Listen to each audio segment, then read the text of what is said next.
ఈ వీడియోలో గొడుగులు నిలబెడటానికి ఒక స్టాండ్ అయితే తయారు చేశానండి.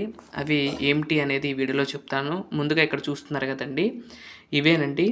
మనం స్వామివారి కోసం, బ్రహ్మోత్సవాల కోసం చాలామంది కూడా ఈ యొక్క తయారు చేస్తూ ఉంటారు.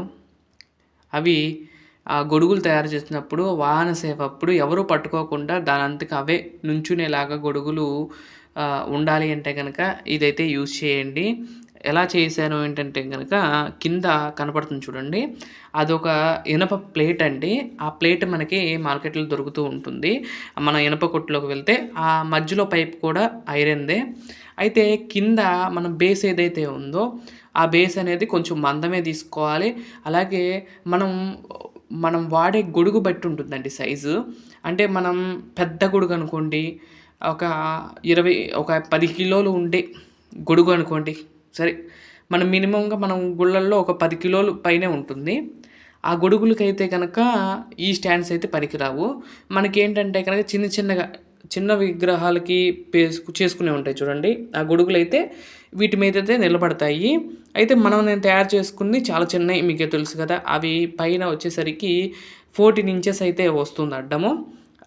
అలాగే మనం యూజ్ చేసిన కర్ర ఏంటంటే గనక మనకి మాఫ్ పెడతారు చూడండి. మాఫ్‌కి వస్తుంది చూడండి. అదైతే నేను వాడాను.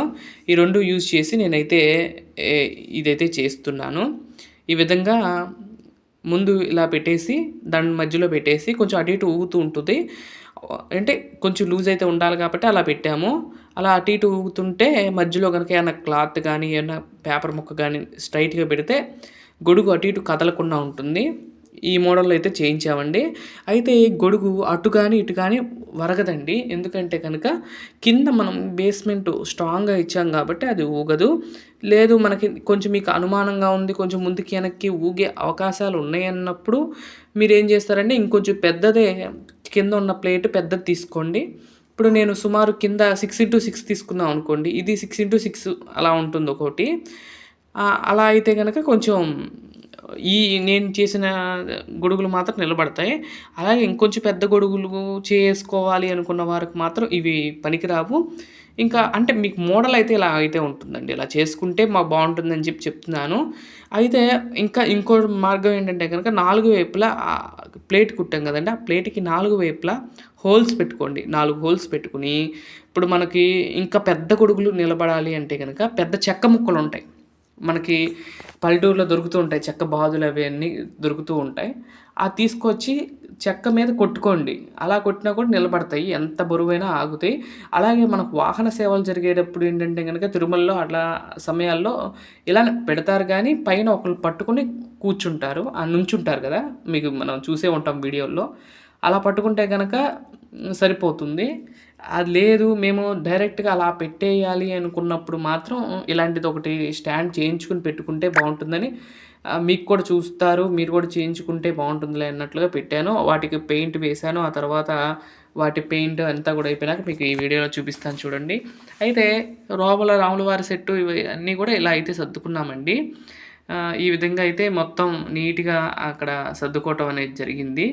చూసినట్లయితే సీతారామ లక్ష్మణుడు, ఆంజనేయ స్వామివారు, అలాగే పద్మావతి అమ్మవారు, కృష్ణ స్వామివారు, గోదా అమ్మవారు, అలాగే ఇక్కడికొచ్చేసరికి మహాదేవుడు, వినాయకుడు, తర్వాత దుర్గా అమ్మవారు, ఆ తర్వాత నిత్య పూజలో ఉండే విగ్రహాలు ఏంటంటే గనక వినాయకుడు, శివుడు, అలాగే అమ్మవారు, ఆ పైన వరుసలో సాక్షాత్ కలియుగ వైకుంఠ దైవం వెంకటేశ్వర స్వామివారు, వారితో పాటు భోగ శ్రీనివాస స్వామివారు, ప్రతిరోజు ఉదయం అభిషేకము, రాత్రికి ఏకాంత సేవ అందుకునే స్వామి.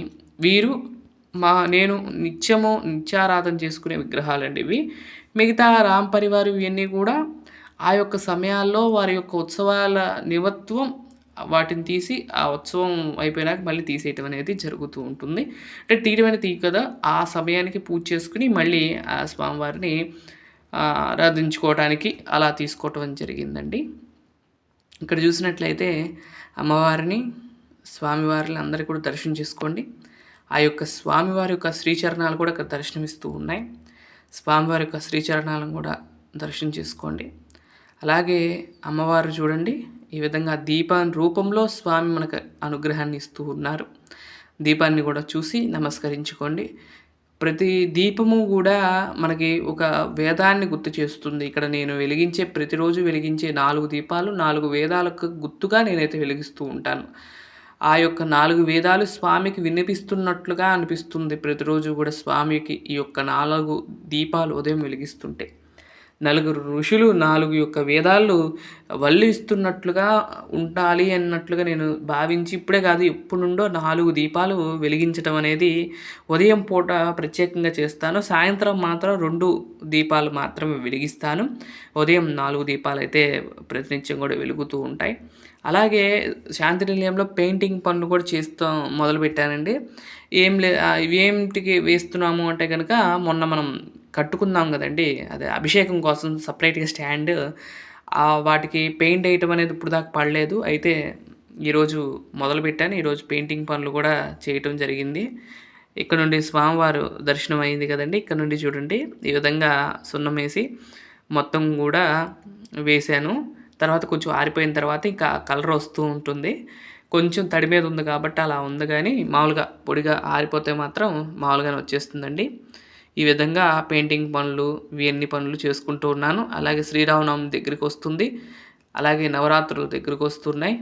చాలా విశేషమైన కార్యక్రమాలు మన శాంతి నిలయంలో జరగబోతున్నాయి. వాటికి సంబంధించి ఆ వీడియోలు మీకు ఒక్కొక్కటిగా మీకు అందిస్తూ ఉంటాను. ఆ యొక్క సంకల్పం చేతనే ఆ యొక్క రాముల వారు కానీ, వెంకటేశ్వర స్వామి వారి సంకల్పం చేతనే ఏవైనా ఉత్సవాలు జరుగుతూ ఉంటాయి. ఆ ఉత్సవాల గురించి మీకు కూడా వివరిస్తూ మీకు వీడియోలు అయితే పెడుతూ ఉంటాను. దయచేసి నా వీడియోలని చివరి వరకు చూసి దయచేసి లైక్ చేయండి. మీరు లైక్ చేయడం వల్లే ఈ వీడియోలు మరికొందరికి వెళ్ళి వాళ్ళకు కూడా ఉపయోగపడతాయి. వారు కూడా వారి యొక్క స్వామి వారి యొక్క దర్శనం చేసుకుని వారి యొక్క జన్మ కూడా తరిస్తుందని నేను భావిస్తూ అందరికీ ఈ యొక్క వీడియోని షేర్ చేయాల్సిందిగా నేను కోరుకుంటూ ఇక్కడ పెయింటింగ్ పనులు అవన్నీ కూడా జరుగుతూ ఉన్నాయి. గొడుగులకి పెయింటింగ్ అవన్నీ ఇవన్నీ ఏదో ఒకటి ఇప్పుడు పని మనం చేసుకోవాలే కానీ చాలా ఉంది. కాకపోతే నిదానంగా ఒకటి దాని తర్వాత ఒకటి చేసుకుంటూ ఉన్నాను. ఇంకా ఈ అర్మర అంతా కూడా కంప్లీట్ అయిపోయినాక మళ్ళీ వీటిలో పెట్టే సామాన్లన్నీ కూడా సర్దుకుని చాలా పనులైతే ఉన్నాయండి. అవన్నీ కూడా ఒకటొకటి చేసుకుంటూ ఉంటున్నానండి. ఇదండి ఈరోజు వీడియో. మరొక మంచి వీడియోతో రేపటి వీడియోలో కలుస్తాను.